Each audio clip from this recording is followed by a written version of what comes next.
ফেরেশতাদের সামনে এনে আদম আলাইহিস সালামকে জিজ্ঞেস করলেন, ও আদম, এই জিনিসগুলোর নাম তুমি বলো। প্রথমে আল্লাহ ফেরেশতাদেরকে জিজ্ঞেস করেছিলেন। ফেরেশতারা তখন জবাব দিয়েছিল, সুবহানাকা লা ইলমা লানা ইল্লা মা আল্লামতানা। ফেরেশতারা বলেছিল, হে আমাদের রব, তুমি আমাদেরকে যতটুকু জ্ঞান দিয়েছো এর বেশি জ্ঞান আমাদের নাই, এগুলোর নাম আমরা বলতে পারবো না। আল্লাহ যখন সাইয়েদিনা আদম আলাইহিস সালামকে সেই জিনিসগুলোর নাম বলতে বললেন, সাইয়েদিনা আদম আলাইহিস সালাম একটা একটা করে সব জিনিসের নাম বলে দিলেন। আল্লাহু আকবার। আল্লাহ তাআলা তখন ফেরেশতাদেরকে বললেন, এই আদম বানানোর জন্য তোমরা আমাকে নিষেধ দিয়েছিলে, এখন তো দেখা গেল তোমাদের চাইতে আদম ভালো, সুতরাং আদমকে তোমরা সাজদা দাও। সব ফেরেশতারা সাইয়েদিনা আদম আলাইহিস সালামকে সাজদা দিয়েছিল, একজন আদম নবীকে সাজদা দেয় নাই, তার নাম কি? আরো জোরে বলেন।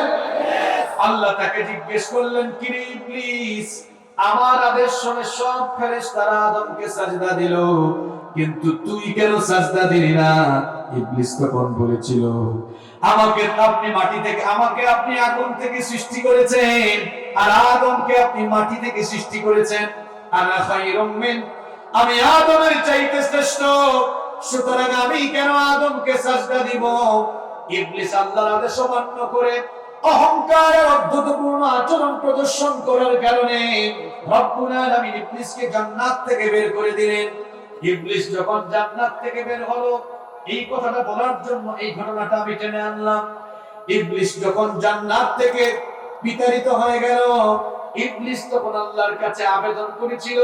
সে তখন বলেছিল, আল্লাহ সূরা আরাফের মধ্যে বলেছেন, সে তখন বলেছিল, রব্বি আনজিরনি ইলা ইয়াউমি ইউবাসুন। সে বলেছিল, আমাকে পুনরুত্থান দিবস পর্যন্ত, কিয়ামত পর্যন্ত আমার হায়াত বাড়িয়ে দাও। আল্লাহ তখন বলেছিলেন, ইন্নাকা মিনাল মুনজারিন, যা তোকে কিয়ামত দিবস পর্যন্ত হায়াত দিলাম। এখন কিয়ামত দিবস পর্যন্ত হায়াত পেয়ে ইবলিস এবার কি করলো দেখেন। ইবলিস তখন আল্লাহকে বলল, قال فبما أغويتني لأقعدن لهم صراطك المستقيم। ইবলিস তখন বলল, ওগো আল্লাহ, যে আদমের কারণে আমাকে তুমি আজকে জান্নাত থেকে বের করে দিয়েছো, ওই আদম এবং তার সন্তানাদিদেরকে সোজা পথে, দ্বীনের পথে চলতে বাধা দেওয়া, এটা হবে আমার প্রধান এবং প্রথম কাজ। কিভাবে আমি তাদেরকে তোমার পথে চলতে বাধা দিব, কেমনে তাদেরকে আমি গুনাহ করাবো শোনো। ইবলিস তখন বলেছিল, সুম্মা লাআতিয়ান্নাহুম মিন বাইনি আইদিহিম ওয়া মিন খালফিহিম ওয়া আন আইমানিহিম ওয়া আন শামাইলিহিম ওয়া লা তাজিদু আকতারাহুম শাকিরিন। সে তখন বলেছিল, এই আদম এবং আদমের সন্তানদেরকে আমি সামন দিক থেকে, পেছন দিক থেকে, ডান দিক থেকে, বাম দিক থেকে, চতুর্দিক থেকে আমি প্রতারণার জাল বিস্তার করে এদেরকে দিয়ে আমি গুনাহ করাবো, পাপ করাবো। আমাদেরকে গুনাহ করায়া করায়া, পাপ করায়া করায়া জাহান্নামের দিকে ধাবিত করার জন্য শয়তান ওয়াদা করেছে কার সঙ্গে? আরো জুড়ে বলেন। তাহলে গুনাহ করানো, পাপ করানো কার কাজ? আরো জুড়ে বলেন। আমাদেরকে দিয়ে পাপ করাবে, গুনাহ করাবে, এটা কিন্তু শয়তান আল্লাহর সাথে ওয়াদা করে এসেছে। কি করে এসেছে? আর গুনাহ কেমনে করাবে? প্রতারণা, ধোঁকা দিবে কেমনে? এই যে আয়াত বললাম না সূরা আরাফের, সামনে, পিছনে, ডানে, বামে, কোন দিকে যাবেন আপনি? চতুর্দিক থেকে প্রতারণার জাল বিস্তার করে আপনাকে গুনার পথে ধাবিত করবে। যে শয়তান আমাদেরকে গুনার দিকে নিয়ে জাহান্নামে নিতে চায়, ওই গুনার পথ থেকে বেঁচে থাকার জন্য আমাদেরকে কিছু কর্ম পরিকল্পনা, কিছু আমল করার দরকার আছে না?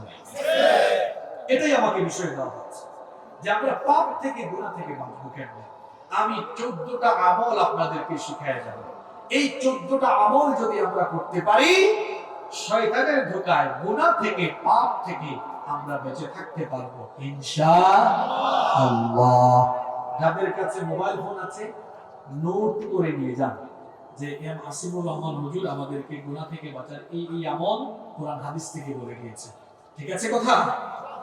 যাদের ফোন আছে নোট করে নিয়ে যান, যাদের মেধা ভালো তো মেমোরাইজ করে চলে যান। পারা যাবে তো ইনশাআল্লাহ। গুনাহ থেকে পাপ থেকে বাঁচার জন্য আমরা কয়টা আমল করব? জুড়ে বলেন কয়টা? 14টা। নাম্বার 1 শুরু হচ্ছে। গুনার দিকে আমাদেরকে নিতে চায়, জুড়ে বলেন নিতে চায়। আর হ্যাবাটা ইবলিস, এটা কেমন জানেন? এই যে ভ্লাদিমির পুতিন আছে না, এই যে আরেকটা আছে না কিম জং উন, এরা কি জাতে শয়তান। রাশিয়ার প্রেসিডেন্ট ভ্লাদিমির পুতিন বলেন আর জো বাইডেন বলেন, এদের আর কি ক্ষমতা? শয়তানের ক্ষমতা আপনি জানেন? পুতিন বা জো বাইডেন আপনার রক্তের ভিতরে চলাচল করতে পারবে, কিন্তু শয়তান আপনার রক্তের শিরায় শিরায়ও বিচরণ করতে। শয়তানকে মোকাবেলা করার কোন অস্ত্র, কোন মিসাইল, কোন বোমা, কোন পারমাণবিক অস্ত্র পৃথিবীতে এখন আবিষ্কার হওয়ার কোন সম্ভাবনাও। শয়তান থেকে বাঁচার জন্য, শয়তানের ধোঁকায় গুনাহ থেকে বাঁচার জন্য 1 নাম্বার আমল হলো এই শয়তানের ধোঁকা থেকে আশ্রয় চাইতে হবে। আর আশ্রয় দিতে পারেন একমাত্র যিনি, তিনি কে? আল্লাহ।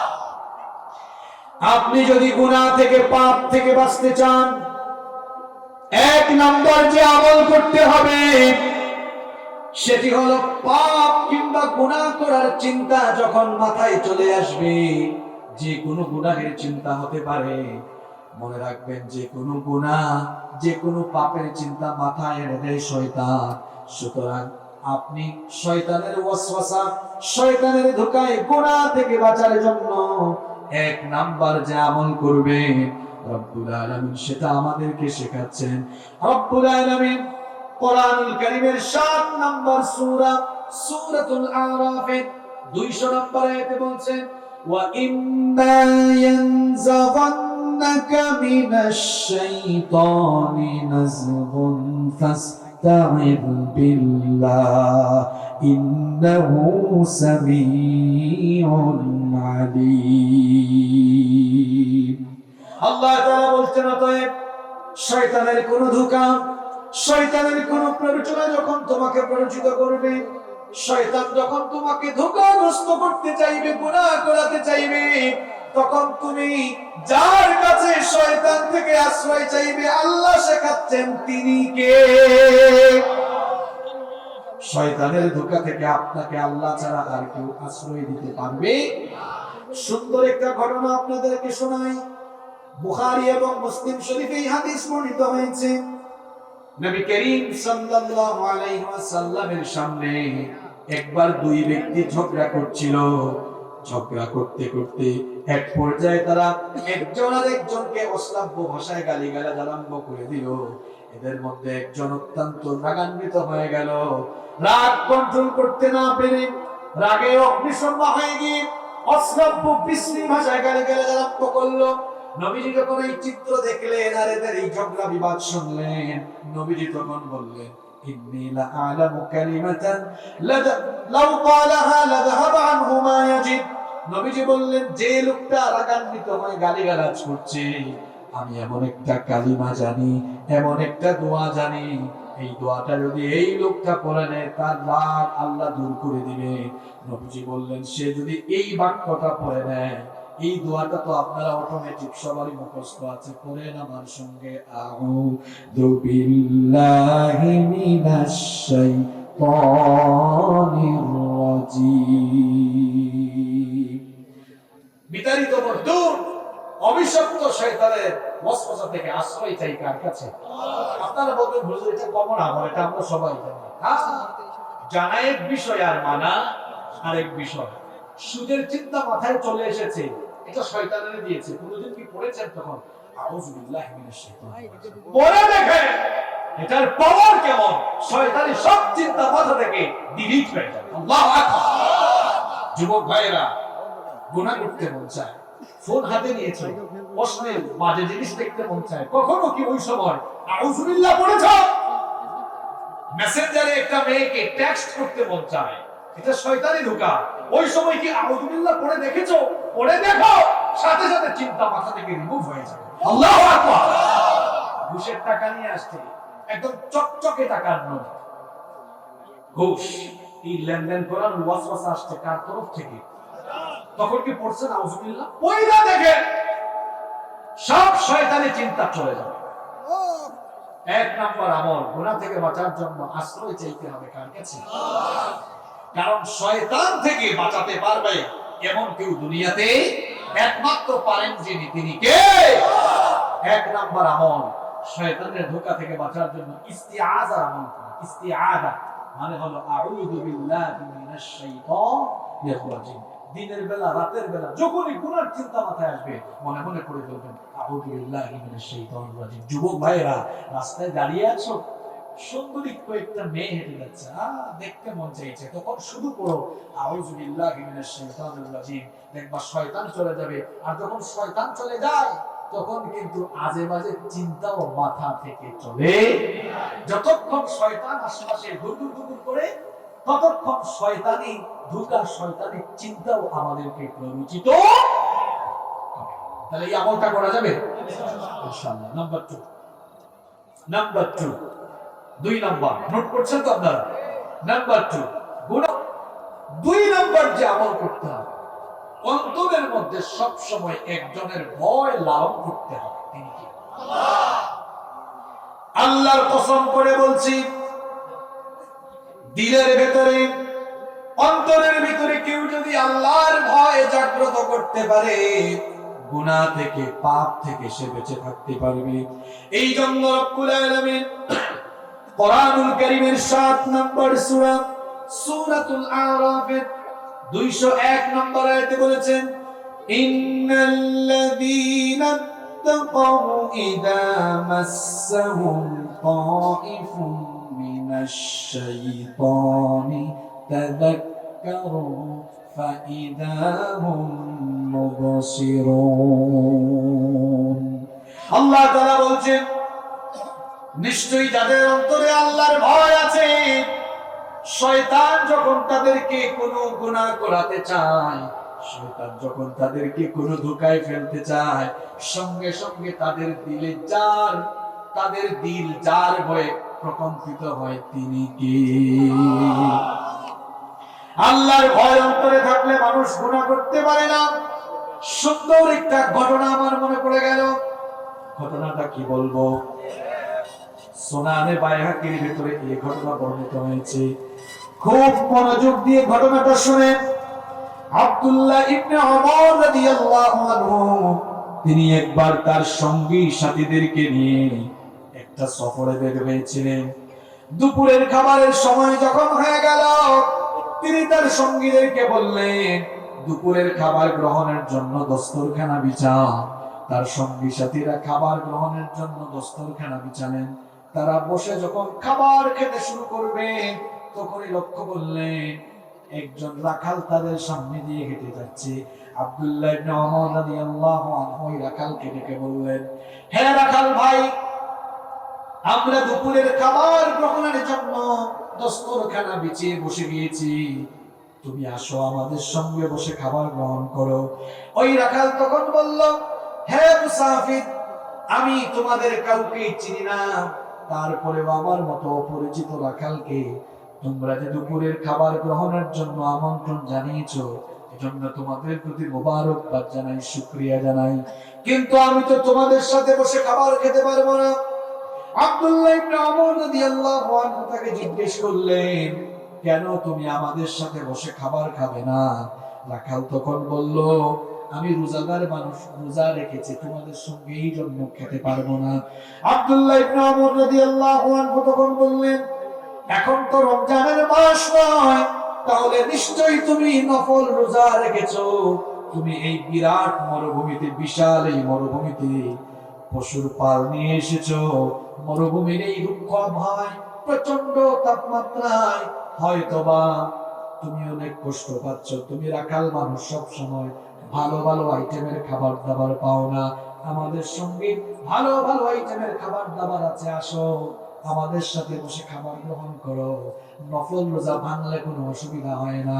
ওই রাখাল তখন বলল, হ্যাঁ মুসাফির, নফল রোজা ভাঙলে কোনো অসুবিধা হয় না, এটা তো আমিও জানি, কিন্তু তোমার কথায় তো আমি রোজা ভাঙতে পারবো না, কারণ আমি তো ওই শূন্য দিনের জন্য আমল করে যাচ্ছি, যেদিন মানুষের আমল ছাড়া আর কিছুই কাজে লাগবে না। ঘটনা কিন্তু শেষ না, এখন শুরু হয়েছে। খেয়াল করে শোনেন, আব্দুল্লাহ ইবনে ওমর রাদিয়াল্লাহু আনহু ওই রাখালের এমন ভাবে বিস্মিত হয়ে গেলেন, হতবাক হয়ে গেলেন। আব্দুল্লাহ ইবনে ওমর রাদিয়াল্লাহু আনহু চিন্তা করলেন, এই বেটা রাখাল হলেও অন্তরের মধ্যে আল্লাহর ভয় হয়তো লালন করে, কিন্তু সে কেমন আল্লাহর ভয় লালন করে, আজ আমি সেটা পরীক্ষা করে ছাড়বো। বললেন, ঠিক আছে রাখাল, খাবার আমাদের সাথে খাওয়া লাগবে না, তুমি আমার কাছে আসো, তোমার সঙ্গে জরুরি কথা আছে। রাখাল যখন কাছে আসলো, আব্দুল্লাহ ইবনে ওমর রাদিয়াল্লাহু আনহু তাকে বললেন, এই যে তুমি বিরাট পশুর পাল নিয়ে এসেছো, এই পশু পালের মালিক কে? রাখাল তখন বলল, আমি মালিক নই, আমি একজনের চাকর, আমি একজনের গোলাম, আমি তার পশুর পাল নিয়ে মরুভূমিতে চড়াতে এসেছি। আব্দুল্লাহ ইবনে ওমর রাদিয়াল্লাহু আনহু মনে মনে ভাবছেন, তাহলে তো তোমাকে পরীক্ষা করার একটা অপশনও আমি পেয়ে গিয়েছি। তিনি আবার পরীক্ষা করার উদ্দেশ্যে বললেন, হ্যাঁ রাখাল শোনো, এই পশুর পাল থেকে একটা ছাগল তুমি আমার কাছে বিক্রয় করে দাও, আমি তোমাকে নগদ কিছু টাকা দিব, আর তুমি যেহেতু রোজা রেখেছো আমার সাথে খাইলা না, এটা জবাই করে কিছু মাংস তোমাকে হাদিয়া দিব, যেন ইফতারিতে তুমি তা খেতে পারো। ওই রাখাল তখন বলল, হ্যাঁ মুসাফির, কিছুক্ষণ আগেও তো তোমাকে বলেছি এই পশুপালের মালিক আমি নই, আমি একজনের গোলাম, আমি একজনের চাকর, তার পশুপাল নিয়ে এসেছি, সুতরাং তার অনুমতি ব্যতীত তার পশুর পাল থেকে একটা ছাগল কিভাবে তোমার কাছে বিক্রয় করব? আব্দুল্লাহ ইবনে ওমর রাদিয়াল্লাহু আনহু তিনি তো পরীক্ষা করার জন্য তাকে এই প্রস্তাবটা দিয়েছেন, এজন্য বললেন, শোনো, এইরকম বিরাট পশুর পাল নিয়ে মরুভূমিতে আসলে বাঘের আক্রমণ হতে পারে, এটা প্রায় সকলেই জানে। তুমি বাড়িতে গিয়ে তোমার মালিককে বলবে, আজ মরুভূমিতে বাঘ আক্রমণ করেছিল, সেখান থেকে আক্রমণ করে একটা ছাগল বাঘ খেয়ে ফেলেছে, এই কথা বললে মালিক তোমাকে আর দোষারোপ করবে না, মালিককে এই কথা বলে তুমি বুঝ দিয়ে দিতে পারবা, আর একটা ছাগল যদি আমার কাছে বিক্রি করো, তোমার লাভ হবে নগদ টাকা পাবা, কিছু মাংস হাদিয়া পাবা। এই কথা যখন রাখালকে আব্দুল্লাহ ইবনে ওমর রাদিয়াল্লাহু আনহু বললেন, রাখাল তখন তার প্রস্তাব প্রত্যাখ্যান করলো, রিজেক্ট করে দিয়ে বলল, হে মুসাফির শোনো, আমি হয়তো তোমার কাছে ছাগল বিক্রি করে নগদ কিছু টাকা পাবো, মাংস হাদিয়া পাবো, বাড়িতে গিয়ে আমার মালিককে মিথ্যা বলে বুঝ দিতে পারবো, কিন্তু হে মুসাফির, তোমার কাছে আমার একটা প্রশ্ন, এই প্রশ্নের জবাব আগে দাও। রাখাল তখন প্রশ্ন করলো, বলো তো আইনাল্লাহ,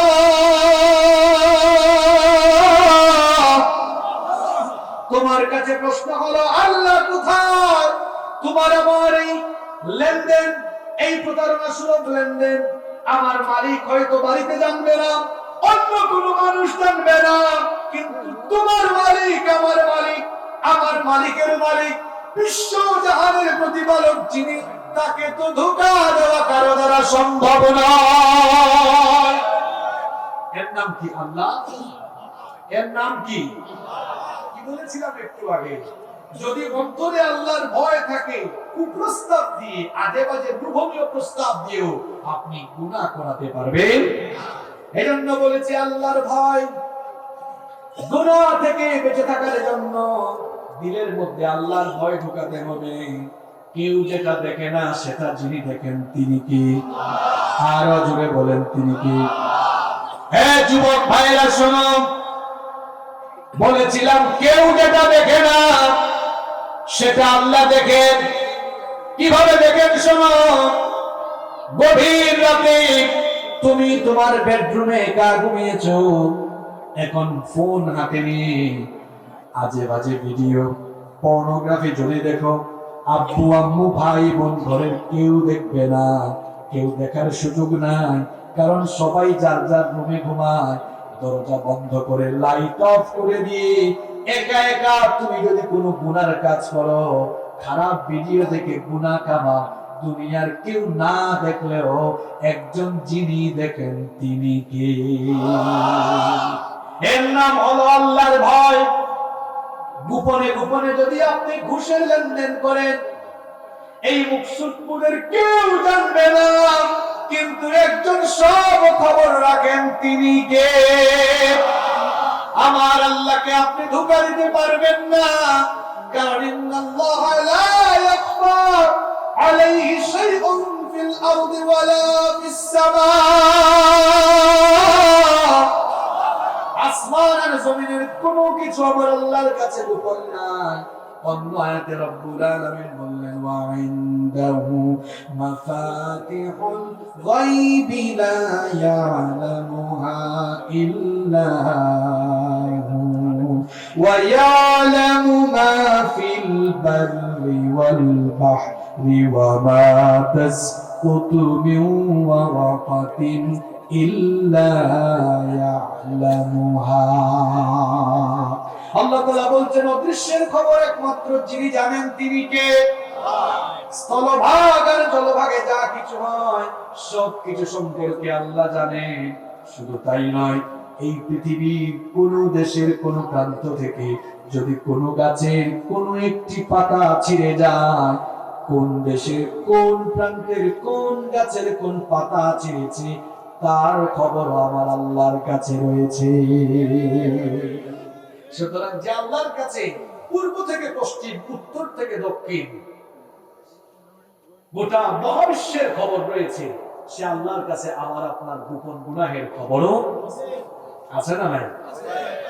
গুনাহ থেকে বাঁচার জন্য 2 নম্বর আমলের কথা বলছিলাম, সব সময় দিলের মধ্যে তার ভয় ঢুকায় রাখতে হবে, তিনি কে? ও ভাই, সব কিছুকে ফাঁকি দিতে পারবেন, আল্লাহকে ফাঁকি দিতে পারবেন না। এই যে দেখুন, আমরা এখন সিসিটিভি আবিষ্কার করেছি। সিসিটিভি বুঝেন তো আপনারা? আপনার দোকানে, বাসা বাড়িতে, আপনার ফ্যাক্টরিতে, যে কোনো জায়গায় সিসিটিভি লাগালেন, সিসিটিভি ফুটেজ থাকলে পরে কোন দিক দিয়ে চোর ঢুকতেছে, কে কোন দিক দিয়ে বের হয়ে যাচ্ছে, সবকিছু দেখার সুযোগ আছে না নাই? কি ভেবেছেন আল্লাহ তাআলা আপনাকে দুনিয়াতে পাঠিয়েছেন আর আপনার জন্য সিসিটিভি নাই, আপনার জন্য কোনো পর্যবেক্ষক নাই? এমনটা তো হতে পারে না। আমরা যে সিসিটিভি আবিষ্কার করলাম, মাথায় জ্ঞান দিলেন কি? আরো জোরে বলেন কি? আল্লাহর দেওয়া জ্ঞান দিয়ে মানুষ যদি সিসিটিভি বানায়া ব্যবসা প্রতিষ্ঠান কিংবা কলকারখানা কন্ট্রোল করতে পারে, সে আল্লাহ কি আমার আপনার 3/24 ঘন্টা সব কিছুকে সিসিটিভির আওতায় আনতে পারেন না? আল্লাহ এই জন্য বলছেন, বান্দা শোন, তুই কোথায় যাবি? ওয়া ইন্না আলাইকুম লাহাফিজিনা কিরামান কাতিবিনা ইয়ালামুনা মা তাফআলুন। আল্লাহ তাআলা বলছেন, প্রত্যেকের জন্য 2 জন দারওয়ান ফেরেশতা নিয়োগ করে দিয়েছেন কে? আল্লাহ বলছেন, তাদের পরিচয় হলো কিরামান কাতিবিন, যারা হলো সম্মানিত লেখক। ইয়ালামুনা মা তাফআলুন, তোমরা যা করো তারা জানে। ছোট্ট কোনো কাজ করো সেটাও সে লিখে, বড় কোনো কাজ করো সেটাও তারা লিখে। সুতরাং কোনো মানুষের দিলে যদি এই ভয়টা থাকে, আমি যা করছি সব রেকর্ড হয়, সব লেখা হয়, বলেন তো ওই লোকটার ভয় অন্তরে যদি সেই ভয় থাকে, কোনোদিনও কি গুনার ধারে কাছে যেতে পারে নাকি? আমাদের অন্তরে কি আমরা এই জিনিসটা ডেভেলপ করতে পারবো? না, আওয়াজ তো হলো না। ডেভেলপ করতে পারবো? 1 নাম্বার বলেছিলাম, গুনাহ থেকে বাঁচার জন্য শয়তানের ধোঁকা থেকে আশ্রয় চাইবো কার কাছে? 2 নাম্বার আমল শিখালাম, গুনাহ থেকে বাঁচতে হলে দিলের মধ্যে একজনের ভয় ঢুকায় দিতে হবে, তিনি কে? 3 নাম্বার আমল, গুনাহ থেকে বাঁচার জন্য সব সময় মৃত্যুর কথা স্মরণ রাখতে হবে।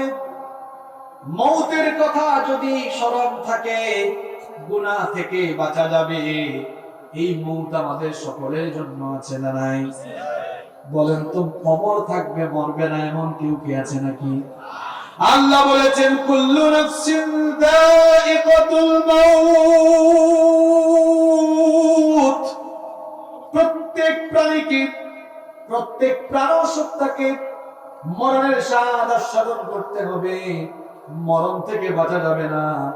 আর এই মরণ কার যে কখন হবে সেটা তো কেউ জানে।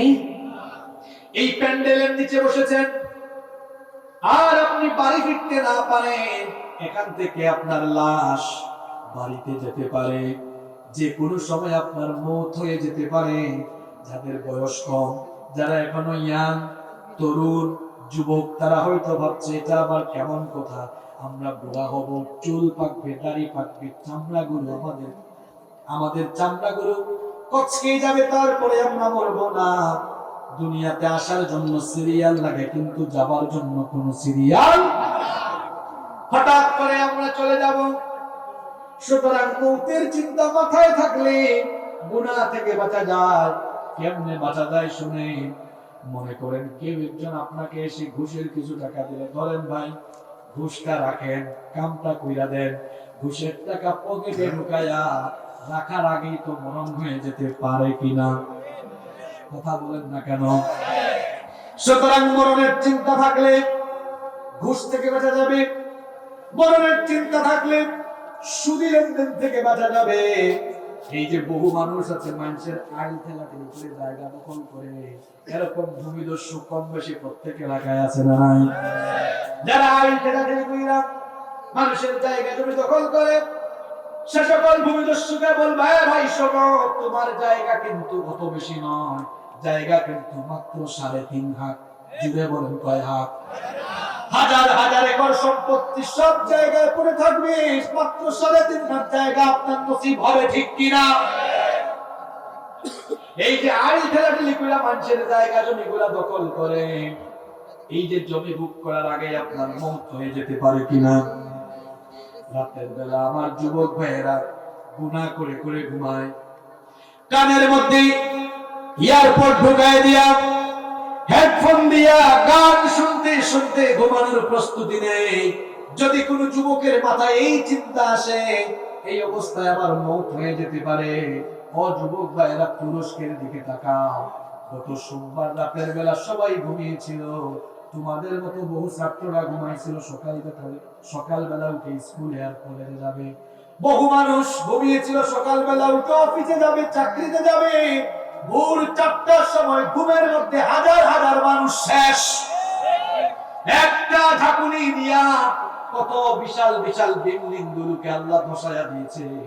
এই যে রাতের বেলা আমরা ঘুমাই, এই তো বাংলাদেশেও 7-8 মাস আগে একটা ঘূর্ণিঝড় হয়েছিল, কি জানি নাম দিছিল, চিত্রা, মনে পড়ছে আমার, চিত্রা। ওই দিন আমার মাহফিল ছিল কুমিল্লায়। আমি মাহফিলে গেলাম, তখন প্রচন্ড বাতাস ছিল। এইরকম স্টেজে মাহফিলে বসলাম, 10 মিনিটও লাগে নাই, প্যান্ডেল উড়াইয়া দিয়ে আর এক জায়গায় ফালাইয়া দিছে। আমি হুজুর, আমিও মারছি দৌড়, জনগণও মারছে দৌড়। কারণ অবস্থা ভয়াবহ, এত ভয়াবহ। হয়তো আপনাদের এলাকায় কেমন ছিল আমি জানি না, ওই এলাকার লালমাই, ওইটা কিন্তু বঙ্গোপসাগরের কিছুটা নিকটে, এজন্য ওই অঞ্চলের দিকে আঘাত হেনেছে একটু মোটামুটি। অবস্থা এমন হলো, আসার সময় দেখলাম বড় বড় গাছ পড়ে গেছে। ওই রাতে কিন্তু একটা দুর্ঘটনা ঘটেছে। ওই দুর্ঘটনা ফেসবুকে, ইউটিউবে, সোশ্যাল মিডিয়ায়, টেলিভিশন চ্যানেলেও দেখানো হয়েছে। একজন প্রবাসী বিদেশ থেকে বাড়িতে এসেছিলেন, বিদেশ থেকে বাড়িতে এসে চিত্রাঙ্গের ওই রাতে তিনি খাবার দাবার খেয়ে তার স্ত্রী সন্তানদেরকে নিয়ে ঘুমাইছিলেন। লোকটা এত বছর পর বিদেশ থেকে এসেছে, খাবার দাবার খেয়ে বাড়িতে ঘুমাইছে, হয়তো চিন্তা করেছে সকালবেলা উঠে আত্মীয় স্বজনের সাথে দেখা করবে।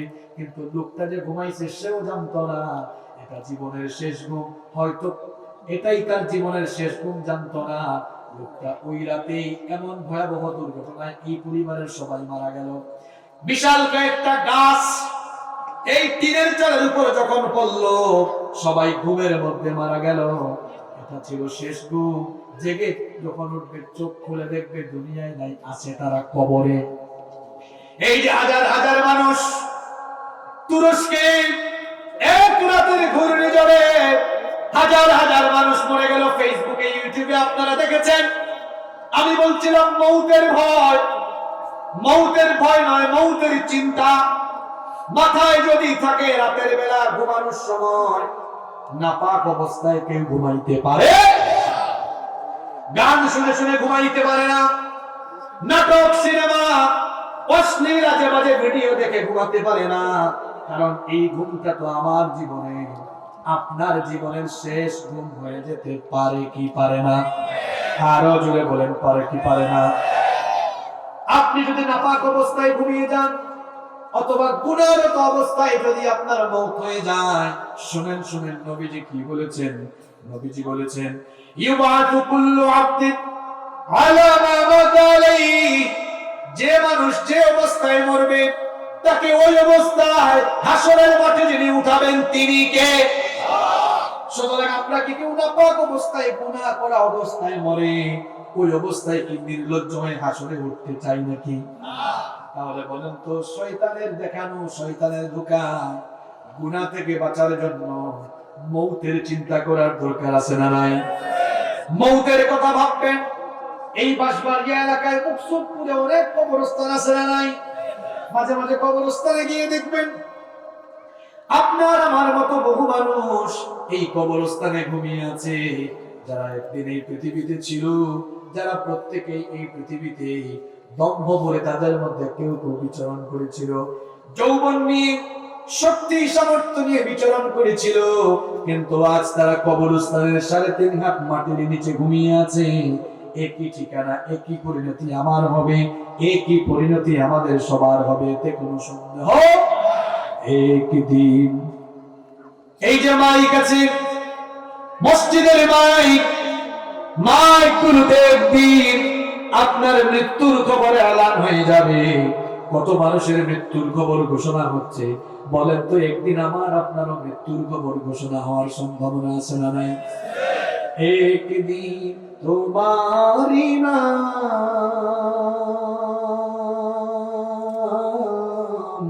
মসজিদে হবে এলান, একদিন তোমারি নাম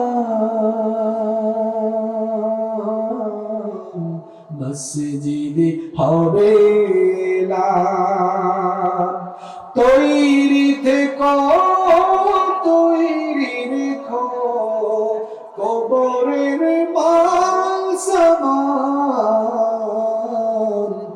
একদিন তোমারি নাম মসজিদে হবে এলান। একদিন মসজিদে মৃত্যুর খবর ঘোষণা হবে কি হবে না?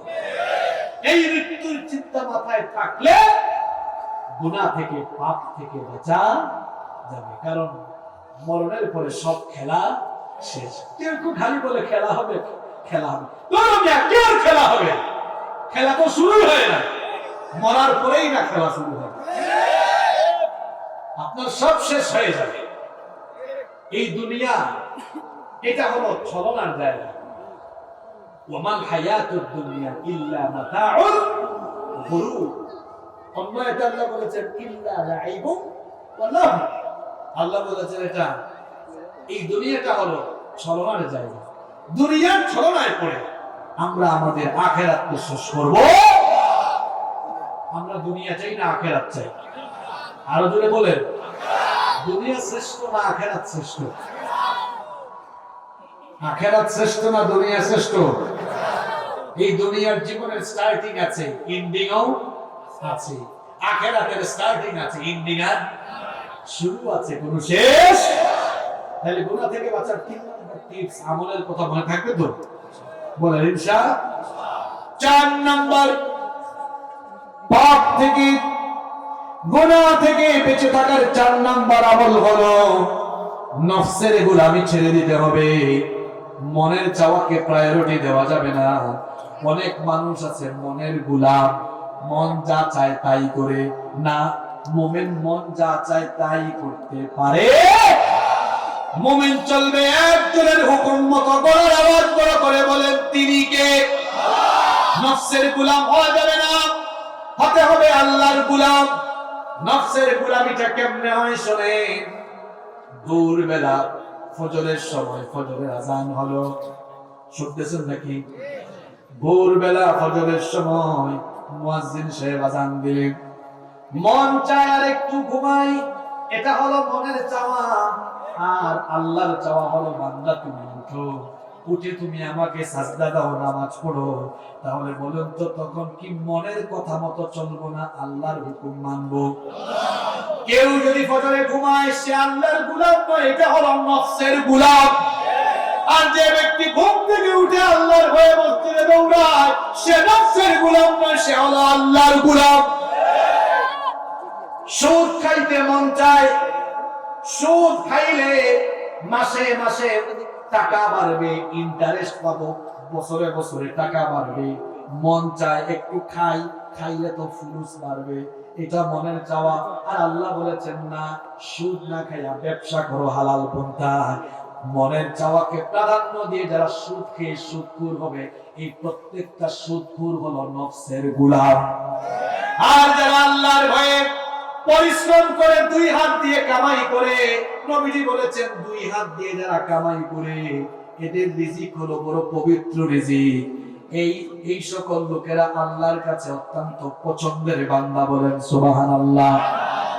আল্লাহ চান আপনি যেন হাতে কামাই করে খান। যারা হাতে কামাই করে খায় তারা আল্লাহর গোলাম।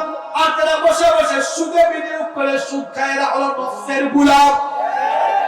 মন চাই ঘুষ খাবো, কেউ যদি মনের চাওয়া মতো ঘুষ খায় এটা নফসের গোলাম। আর কেউ যদি আল্লাহকে ভয় করে, সে যদি ঘুষ বাদ দিয়া দুর্নীতি বাদ দিয়া হালাল তরিকায় উপার্জন করে, এটা হলো আল্লাহর গোলাম। তাহলে সবাই একটু জবাব দিয়ে বলেন তো, আমরা নফসের গোলাম হব না আল্লাহর গোলাম হব?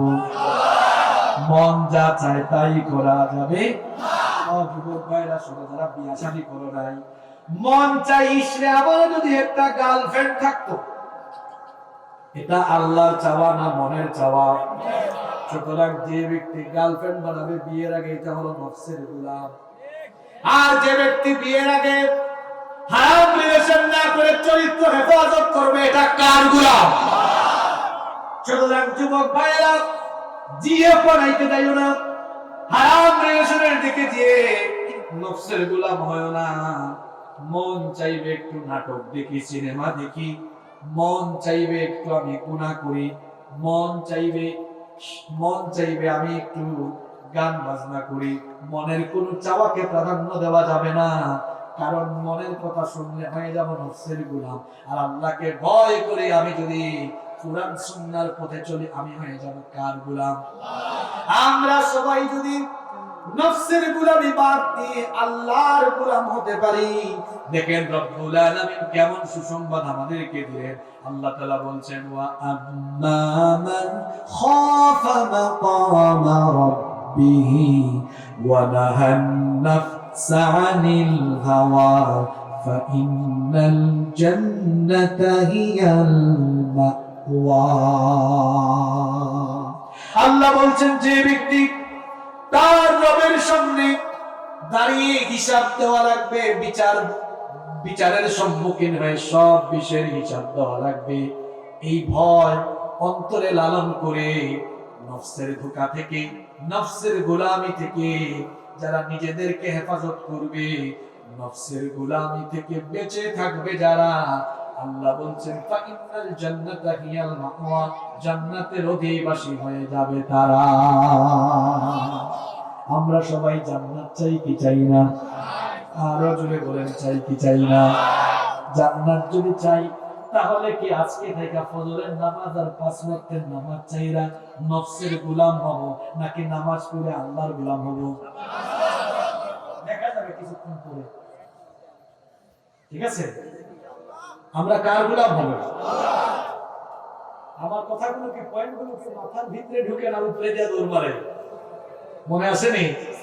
একটু মাঝখানে টেস্ট হয়ে যাক। এক নম্বর কি বলেছিলাম? ধোঁকা থেকে বাঁচার জন্য, শয়তানের ধোঁকা থেকে বাঁচার জন্য আশ্রয় চাইবো ইনশাআল্লাহ। বলছিলাম কোয়ান্টিটি গুরুত্বপূর্ণ, কোয়ালিটি ফুল সুপার, আলহামদুলিল্লাহ। এরপরে 2 নম্বর, শয়তানের ধোঁকা থেকে বাঁচার জন্য কি করতে হবে? মাশাআল্লাহ, আল্লাহর ভয় লালন করতে হবে। 3 নম্বর, মৃত্যুর কথা। 4 নম্বর, নফসের গোলামি করা যাবে। কষ্ট হচ্ছে আপনাদের? আজানও হবে, আজানের আগ পর্যন্ত আমরা 14টা শেষ করব ইনশাআল্লাহ। বাকিগুলো ছোট ছোট আছে, ভয় পাইয়েন না আপনারা। নাম্বার 5 নাম্বার, গুনাহ থেকে বাঁচার জন্য একাকিত্ব বর্জন করতে হবে। কারণ যখন মানুষ একাকী থাকে, নিভৃতে থাকে, তখন শয়তান মানুষকে দিয়া গুনাহ করানোর চান্স পায় বেশি। যারা অবিবাহিত তাদেরকে বলবো, ভাই অবিবাহিত অবস্থায় কখনো একা রুমে ঘুমাইও।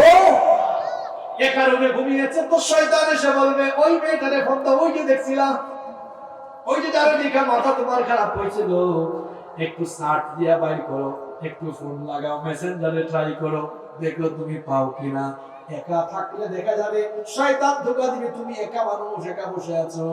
ওই যে একটা সিনেমা ছিল, দেখো না, আজকে রাতে দেখা হলাম, একা আছে। শয়তান এবার মাথায় চিন্তা নিয়ে আসবে, একটু পর্নোগ্রাফি দেখে মজা নাও, একটু অশ্লীল ভিডিও দেখো। একাকিত্ব যখন মানুষ থাকে, একাকিত্ব মানুষকে ধীরে ধীরে ধ্বংসের পথে নিয়ে। এই জন্য একা থাকা যাবে। আপনারা বলুন, হুজুর একা তো থাকতেছেন, বিয়ে করতে চাই, বিয়ার সময় হলে বিয়ে করবেন। দিন আগের ঘটনা, ইয়াং ছেলে দরজা বন্ধ করে দিয়েছে। আমি বললাম, কি রে ভাই দরজা বন্ধ করে দিয়েছেন? কই হুজুর শরমের কথা, কাউকে বলতে পারছি না, খুব ভালোবাসি আপনাকে, আপনার কাছে আমি লজ্জা ভেঙে বলতে চাই, অনুমতি দিলে বললাম বলে। বলে, হুজুর আমি গত 3 বছর ধরে পর্নোগ্রাফিতে আসক্ত, কি করব বলেন? যখন শয়তানের ওয়াসওয়াসা আসে দেখে ফেলি, এরপরে আবার অনুতপ্ত হয়, খারাপ লাগে, আমি যেটা করেছি ঠিক করি নাই। আমি প্রথম প্রশ্ন করলাম, ভাই আপনি কি রাতে একা থাকেন? অথবা আমি বললাম, আপনি কি নীরবে একাকিত্বে বেশি থাকেন? শেষ প্রথম প্রশ্নই কমন, হ্যাঁ হুজুর। এই রূপ ধরছেন কেমন আপনি? আমি বললাম, রোগীটা আমি ধরি নাই, কোরআন হাদিসে মানুষের জীবনের সমস্যার সমাধান আছে না নাই? কথায় আছে না, অলস মস্তিষ্ক শয়তানের আড্ডা। একাকিত্ব বর্জন করতে হবে। আমার যুবক ভাইরা, তাই একাকিত্ব বর্জনের জন্য কি করতে হবে? পরিবারের লোকদের সাথে মিলেমিশে থাকবেন, ভালো বন্ধুদের সাথে মিশবেন, সামাজিক কাজ করবেন। এই যে রবিউল ভাই মাহফিলের আয়োজন করেছেন, আপনি স্বেচ্ছায় এসে বলেন, রবিউল ভাই আমাকে দিয়ে কোনো কাজ করাই। কেন? কোরআনের কাজ করলে সওয়াব আছে না? আপনি বলেন, রবিউল ভাই আমাকে একটু প্রচারণার দায়িত্ব দেন, আমাকে প্যান্ডেলের দায়িত্ব দেন, আমাকে মাহফিলের কোনো না কোনো কাজ দেন। যে মানুষ ব্যস্ত থাকে, তার আজে বাজে কাজ করার কোনো সময় থাকে? কাজের লোকেরা কাজ করে, আর যারা অলস থাকে, ওই যে অলস মস্তিষ্ক শয়তানের আড্ডা খানা। তাহলে কি করতে হবে? কাজ করতে হবে, সব সময় নিজেকে পরিশ্রমে রাখতে হবে, কর্মঠ হতে হবে, কাজ করতে হবে। যারা কাজ করে না, বেকার থাকে, এরা বেশি শয়তানি করে। আর যারা কাজ করে, শয়তানি করার তো কোনো টাইমও। তাহলে 5 নম্বর আমল মনে থাকবে, একাকিত্ব বর্জন করতে। নাম্বার 6 নম্বর হলো, পাপের উপকরণ থেকে নিজেকে দূরে রাখতে হবে। পাপের উপকরণ কি? পাপ হয় এমন এমন যে জিনিস আছে, সেগুলো থেকে নিজেকে গুটাইয়া ফেলেন। যেমন পাপের উপকরণ হলো অশ্লীল ম্যাগাজিন, অশ্লীল বিজ্ঞাপন। অশ্লীল ম্যাগাজিন বিজ্ঞাপন দেখার পরে মানুষের মধ্যে যৌন উন্মাদনা পয়দা হয়। এজন্য সেগুলো দেখা থেকে নিজেকে হেফাজত করতে হবে। টেলিভিশনের আজে বাজে প্রোগ্রাম থেকে নিজেকে গুটাইয়া ফেলতে হবে।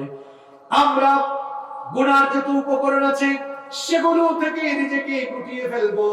যেমন মোবাইল ফোন যখন ইউজ করব, ইউটিউবে ঢুকলে ওয়াচ শোনার সুযোগ যেমন আছে, তেমনি আজে বাজে সিনেমা দেখানোর সুযোগ। আমরা পাপের সেই পন্থাগুলো, পাপের সেই উপকরণ থেকে নিজেকে গুটিয়ে ফেলবো। একটা ওয়াচ শুনতেছি, নিচে দিয়ে আজে বাজে নাচের ভিডিও, গানের ভিডিও, স্কিপ করে চলে যাব কার ভয়ে? আরো জোরে বলেন কার ভয়ে? এইভাবে করে আমরা পাপের যত উপকরণ আছে, পাপের উপকরণ থেকে যদি আমরা নিজেকে গুটিয়ে ফেলতে পারি, তাহলে শয়তানের ধোঁকায় গুনাহ থেকে আমাদেরকে বাঁচায় দিবেন কে? নাম্বার 7, গুনাহ থেকে, পাপ থেকে বেঁচে থাকার জন্য তথ্য প্রযুক্তির অপব্যবহার থেকে নিজেকে মুক্ত রাখতে হবে। কারণ এখন প্রত্যেকটি মানুষের জীবনে প্রযুক্তির ছোঁয়া লেগেছে। প্রযুক্তির কল্যাণে এখন যেমন অনেক কাজ আমাদের জন্য সহজ হয়ে গিয়েছে, ঠিক সেই তথ্য প্রযুক্তি হাতের কাছে চলে আসায় গুনাহ করার সুযোগ বেড়ে গিয়েছে, কম না বেশি? হ্যাঁ, শুনেন, আপনাদেরকে একটা কথা বলি। আমাদের চাচা চাচি দাদা দাদিদের আমলে বাড়িতে কারেন্ট ছিল, টেলিভিশন রেডিও ছিল না, হাতের মধ্যে স্মার্টফোন, বাসা বাড়িতে ওয়াইফাই, ইন্টারনেট, ল্যাপটপ, কম্পিউটার এগুলো ছিল না। এগুলো রাত 8টার পরে তাদের কোনো কাজ নাও ছিল না, খায়া দায়া গো। আর এখন আমাদের হাতের কাছে সব আছে, রাত 2টা 3টা পর্যন্ত জেগে থাকা সুযোগও আছে। পরিণামে কি হয়েছে? ভয়াবহ একটা অসুস্থ জেনারেশন সামনে আমরা পাচ্ছি। কিরকম দেখেন, এখানে আমার চাচাদের বয়স 70 বছর 80 বছর, ফিজিক্যালি ফিট। কারণ তাদের লাইফস্টাইল কেমন ছিল? তাদের ঘুম ঠিক ছিল, যৌবন বয়সে ঘুম ঠিক, খাওয়া দাওয়া ঠিক। এখনকার যুবকরা 3টা পর্যন্ত রাত ফেসবুকে থাকে, এদের ঘুম ঠিক নাই, খাদ্যাভ্যাস ঠিক নাই, বেশি রাত পর্যন্ত জেগে থাকে, যৌবন ক্ষয় হয়ে যাচ্ছে, লয় হয়ে যাচ্ছে। এত রাত পর্যন্ত জেগে থাকে, সকালের নাস্তা ঠিক নাই, সকালের খাবার বিকালে, তো বিকালের খাবার রাতে। খাদ্যাভ্যাস আর ঘুমের অভ্যাস, জীবনের শৃঙ্খলা না থাকার কারণে যুবক বয়সে মাইগ্রেনের প্রবলেম, চোখের জ্যোতি হারিয়ে ফেলেছে, অসুস্থ হয়ে যাচ্ছে, চুল পেকে যাচ্ছে। অবস্থা যেন এমন হচ্ছে, এই প্রযুক্তির প্রতি মানুষ বেশি পরিমাণ ঝুঁকে গিয়ে এর অপব্যবহার করে মানুষ যেন নিজেকে ধীরে ধীরে নিজেকেই সে ধ্বংসের পথে নিয়ে যাচ্ছে। যেটা যতটুকু দরকার ততটুকু ব্যবহার করা ভালো, এর চেয়ে বেশি ভালো অতিরিক্ত কোনো জিনিসই ভালো। প্রযুক্তি ভালো জিনিস, ভালো কাজে লাগায়। এই যে ইউটিউবার ভাইয়েরা, এখানে হয়তো 1-150 এসছে, কম বেশি হতে পারে, আমি জানি না। এরা যে এসেছে, এই একই ক্যামেরা দিয়ে তো নাটকে, সিনেমার শুটিংও হচ্ছে। দেখেন না আমাদের দেশের মিডিয়াগুলো যায় কোথায়, কোথায় কোন আলম কি হয়ে গেছে, কোথায় হাতি একটা মরে গেছে, বাঘ পড়ে গেছে, এগুলো নিয়ে তাদের সংবাদ পরিবেশনা।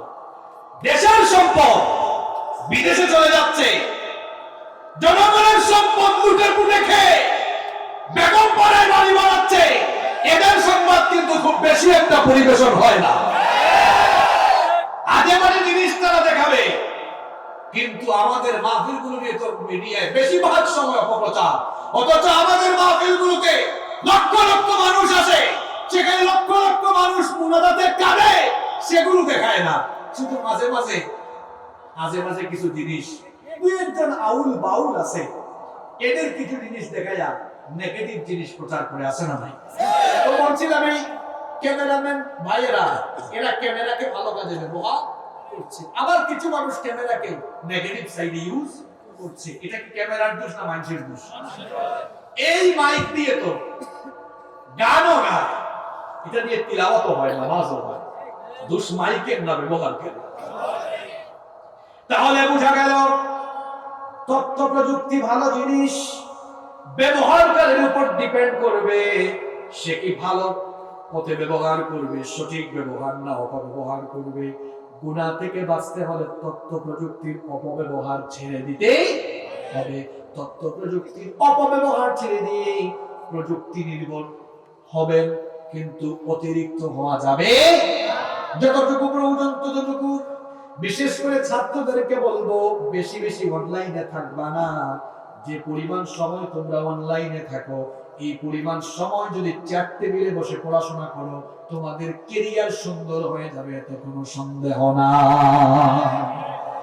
নাম্বার 8, গুনাহ থেকে বাঁচার জন্য 8 নম্বর যে আমল আমরা করব, সৎ বন্ধু নির্বাচন করব। অসৎ বন্ধু নির্বাচন করে অসৎ মানুষের সাথে মিশবো না, কারণ কথায় আছে সৎ সঙ্গে স্বর্গবাস, অসৎ সঙ্গে সর্বনাশ। এজন্য নবীজির একটা হাদিস আমার মনে পড়ে গেল। নবীজি বলেছেন, তিরমিজি শরীফের হাদিস, আবার আবু দাউদ শরীফেও এই হাদিস বর্ণিত হয়েছে। নবীজি বলেছেন, শোনো, তুমি একজন মুমিন, লা তুসাহিব ইল্লা মুমিনা, মুমিন ছাড়া তুমি কাউকে তোমার বন্ধু বানায়ো। আপনি নামাজি মানুষকে বন্ধু বানাবেন। ছাত্র যারা আছো শোনো, নামাজি ছেলেকে তোমার বন্ধু বানাবা, গাঁজাখোর সিগারেটখোরকে তোমার বন্ধু বানাবা না, ভালো ছেলেকে বন্ধু বানাবা। কারণ ভালো মানুষের সাথে থাকলে মানুষ ভালো হয়, খারাপের সাথে থাকলে মানুষ খারাপ হয়। এজন্য গুনাহ থেকে বাঁচতে হলে বন্ধু নির্বাচনে সচেতন হতে হবে। অসৎ বন্ধুদের সাথে চলাফেরা করা যাবে না। নাম্বার 9 নাম্বার হলো গুনাহ থেকে বাঁচার জন্য আত্মসংবরণের পথ অবলম্বন করতে হবে। যখনই গুনাহ করতে মন চাইবে তখন নিজেকে গুটিয়ে রাখতে হবে, সংবরণ করা শিখতে হবে, নিয়ন্ত্রণ করা শিখতে হবে, নিয়ন্ত্রণ নিয়ে আসতে হবে, আত্মনিয়ন্ত্রণ যেটাকে আমরা বলি। যেমন সুন্দরী দুইটা মেয়ে হেঁটে যাচ্ছে, তাকাইতে মন চাচ্ছে, এই চোখ তো আমার নয়, চোখের নিয়ামত যিনি দিয়েছেন তিনি কি? তখন আমরা ওই আল্লাহর ভয়ে আল্লাহর দেওয়া চক্ষুটাকে নিয়ন্ত্রণ করে নিচের দিকে নামায়া মাটির দিকে নামায়া ফেলবো কার ভয়ে? এটাকে বলে আত্মনিয়ন্ত্রণ। আত্মনিয়ন্ত্রণের পন্থা আমরা বেছে নেব। আত্মনিয়ন্ত্রণের পন্থা যদি বেছে নিতে পারি, শয়তানের ধোঁকায়, গুনাহ থেকে, পাপ থেকে বেঁচে থাকতে পারবো ইনশাআল্লাহ। নাম্বার 10 নাম্বার, গুনাহ থেকে বাঁচার জন্য লজ্জাশীলতা বৃদ্ধি করতে হবে। লজ্জাশীলতাটা কেমন? লজ্জাশীলতা শুনে উদাহরণ দিলে বুঝবেন। কোন ছেলের কি এমন দুঃসাহস আছে নাকি তার বাপের সামনে সে খারাপ ভিডিও দেখবে? কথা কর না কেন? আমার কথা বুঝেন নাই? কেন বাপের সামনে ছেলে আজে বাজে ভিডিও দেখে না? লজ্জা পায়। এমনকি দেখবেন সিগারেট খুর যারা সিগারেট খায়, বড় ভাইকে দেখলে সিগারেটটা লুকায়া ফেলে, বাপকে দেখলে পিছনে নিয়ে যায়, আছে না নাই? এটা হলো লজ্জা। বাপের সামনে, মায়ের সামনে, বড়দের সামনে আমরা বাজে কোনো কাজ করতে লজ্জা পাই কি পাই না? সুতরাং আপনি যদি বাপ মা অথবা সিনিয়র কারো সামনে বাজে কোনো কাজ করতে লজ্জা পান, বিশ্বজাহানের মালিক তিনি আপনার সবকিছু দেখছেন, সেই রব যেহেতু আপনাকে দেখছেন, সেই রবের সামনে যে কোনো গুনাহ করতে লজ্জাটা নিজের ভেতরে আসার দরকার আছে না নাই? কারণ হায়াউ শুরবাতুম মিনাল ঈমান, লজ্জাশীলতা হলো ঈমানের অংশ। এই লজ্জাশীলতা নিজের ভেতরে পয়দা করতে পারলে গুনাহ থেকে, পাপ থেকে বেঁচে থাকা যাবে। নাম্বার 11 নাম্বার হলো গুনাহ থেকে বাঁচার জন্য মাথা থেকে খারাপ খারাপ চিন্তা ডিলিট করে দিতে হবে, ভালো ভালো চিন্তা মাথায় বেশি নিয়ে আসতে হবে। যেমন গুনাহ থেকে বাঁচার জন্য বেশিরভাগ সময় চিন্তা করবেন 5 ওয়াক্তের নামাজটা জামাতে পড়ব। আমি আমার যারা ছাত্র তারা চিন্তা করবে আমি আমার হোমওয়ার্ক গুলো সুন্দর করে কমপ্লিট করব। ব্যবসায়ী ভাইয়েরা ভালোভাবে কেমনে ব্যবসা করবেন চিন্তা করবেন। কৃষক বাবারা ভাইয়েরা যারা আছেন সুন্দরভাবে কৃষি কেমনে করবেন চিন্তা করবেন। অর্থাৎ যত সৎ চিন্তা, ভালো চিন্তা, উত্তম চিন্তা বেশি বেশি করবেন, তাহলে খারাপ চিন্তায়, খারাপ দিকে যাওয়ার কোনো সম্ভাবনা থাকবে। নাম্বার 12 নম্বর হলো গুনাহ থেকে বাঁচার জন্য বেশি বেশি ইস্তেগফার করবেন। সারাদিন বেশি বেশি আস্তাগফিরুল্লাহ আস্তাগফিরুল্লাহ আমল করবেন। কারণ বেশি বেশি আল্লাহর কাছে ক্ষমা চাইলে, বেশি বেশি ইস্তেগফার করলে দিলের সকল কলুষতা, অপবিত্রতা যিনি দূর করে দিবেন তিনি কে? ইস্তেগফারের আমল এটা বড় দামি আমল। এই আমল ছোট্ট মনে হয়, কিন্তু অনেকে আমলটা করে না।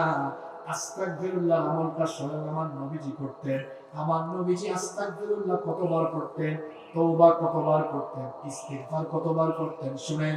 বুখারী শরীফের হাদিস, নবীজি বলেছেন, ওয়াল্লাহি আল্লাহর কসম, ইন্নী লা আস্তাগফিরুল্লাহ ওয়া আতুবু ইলাইহি ফিল ইয়াউমি আকতারা মিন 70 মাররা। আমি নবী, বলেন তো নবীজির জীবনে কোনো গুনাহ আছে নাকি? গুনাহ নাই। জন্ম থেকে নিয়ে ওফাত পর্যন্ত নবুয়তের আগেও মাসুম, পরেও মাসুম। যে নবীর জীবনে গুনাহ নাই সেই নবী বলছেন আল্লাহর কসম, নবী হওয়ার পরেও আমি রেগুলার আল্লাহর কাছে 70 বারের বেশি তওবা ইস্তিগফার করি। এটা বুখারীর হাদিস। আবার মুসলিম শরীফের অন্য বর্ণনায় নবীজি বলেছেন ফাইন্নী আতুবু ইলাইহি ফিল ইয়াউমি মিআতা মাররা। নবী হওয়ার পরেও রেগুলার আমি আল্লাহর কাছে 100 বার তওবা করি। তাহলে নবী যদি গুনাহ না থাকার পরেও ডেইলি 70 বারের বেশি 100 বার পর্যন্ত তওবা করে, আমরা তার পাপী উম্মত, আমাদের তওবা ইস্তেগফার ডেইলি করা দরকার 100 বারের কম না, আরো বেশি। তো আপনি আপনার বিবেককে প্রশ্ন করেন, আপনি করেন কয়বার? এজন্য সময় পাইলেই পড়বেন আস্তাগফিরুল্লাহ আস্তাগফিরুল্লাহ আস্তাগফিরুল্লাহ আস্তাগফিরুল্লাহ আস্তাগফিরুল্লাহ।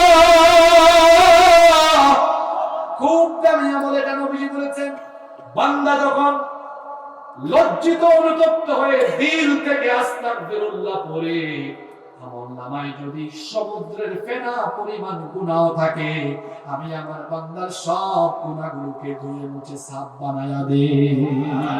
তাহলে এই আস্তাগফিরুল্লাহর আমলটা আমরা এখন থেকে করতে পারবো তো ইনশাআল্লাহ? আর দুইটা পয়েন্ট বাকি আছে। নাম্বার 13 নম্বর হলো গুনাহ থেকে বাঁচার জন্য ফ্রি মিক্সিং, নারী পুরুষের অবাধ মেলামেশা বন্ধ করে দিয়ে পর্দা নিশ্চিত করতে হবে। কারণ সৃষ্টিগতভাবে নারী পুরুষের একটা আকর্ষণ আছে না নাই? এখন যদি অবাধে চলাফেরা, ফ্রি মিক্সিং থাকে, ছেলে মেয়েদের মধ্যে গুনাহ কমাইতে পারবেন না। যদি কেউ বলে হুজুর এটা জাস্ট ফ্রেন্ড, আরে ভাই আজকে জাস্ট ফ্রেন্ড, শয়তানের ধোঁকায় কালকে হবে বেস্ট ফ্রেন্ড, পরের দিন হবে গার্লফ্রেন্ড। কেউ যদি কয় না না হুজুর আমার দ্বারা এটা হবে না, যদি কেউ বলে হবে না, তো তুমি অসুস্থ পুরুষ। যদি নারীর প্রতি পুরুষের আকর্ষণ না থাকে, সে তো অসুস্থ পুরুষ, তার ডাক্তার দেখানো দরকার। নারী পুরুষের আকর্ষণ সৃষ্টিগতভাবে। এই জন্য বিবাহের আগে নারী পুরুষের ফ্রি মিক্সিং, অবাধে মেলামেশা, পর্দা ছাড়া চলাফেরা করা যাবে না। এই হুকুমগুলো কি দুনিয়ার কোনো মোল্লার না আল্লাহর? এজন্য গুনাহ থেকে, পাপ থেকে বেঁচে থাকার জন্য ব্যাখ্যা করলাম না, সংক্ষেপে বলে গেলাম। 13 নম্বর পয়েন্ট হলো ফ্রি মিক্সিং এবং বেপরদা বন্ধ করে দিয়ে পর্দা নিশ্চিত করতে হবে।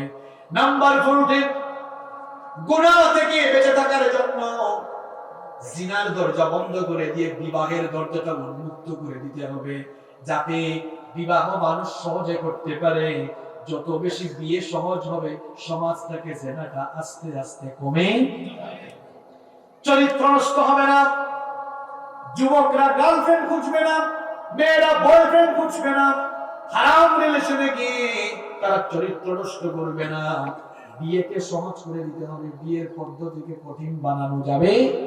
এখন বলেন তো আমাদের সমাজে বিয়ে সহজ না কঠিন? ব্যাখ্যা করলাম, আপনারা সব জানেন। এই যে 14টা পয়েন্ট আমি বললাম, আসলে আমরা আবার 1 থেকে 14 পর্যন্ত বলি। গুনাহ থেকে বেঁচে থাকার জন্য 1 নম্বরে গুনাহ যে করায় সেই শয়তানের ওয়াসওয়াসা থেকে পানা চাইতে হবে কার কাছে? 2 নম্বর দিলের মধ্যে একজনের ভয় সব সময় রাখবো, তিনি কি? 3 নম্বর মৃত্যুর কথা স্মরণ রাখবো। 4 নম্বর নফসের গোলামি ছেড়ে দিব। 5 নম্বর একাকিত্বে থাকবো না। 6 নম্বর পাপের উপকরণ থেকে নিজেকে গুটিয়ে ফেলবো। 7 নম্বর হলো তথ্য প্রযুক্তির অপব্যবহার থেকে নিজেকে হেফাজত করব। 8 নম্বর হলো অসৎ বন্ধুদের সাথে মিশবো।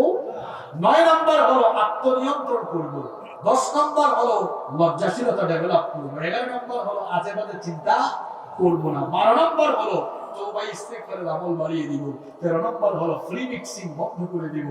14 নম্বর হলো বিবাহের পন্থা সহজ করে দিব। বলেন তো, যে 14টা আমল, যে 14টা পয়েন্টের কথা বললাম, প্রত্যেকটা আমল যদি নিজের ভেতরে ঢুকিয়ে দিতে পারি, গুনাহ থেকে বেঁচে থাকা সম্ভব কি সম্ভব না? সম্ভব কি সম্ভব নয়?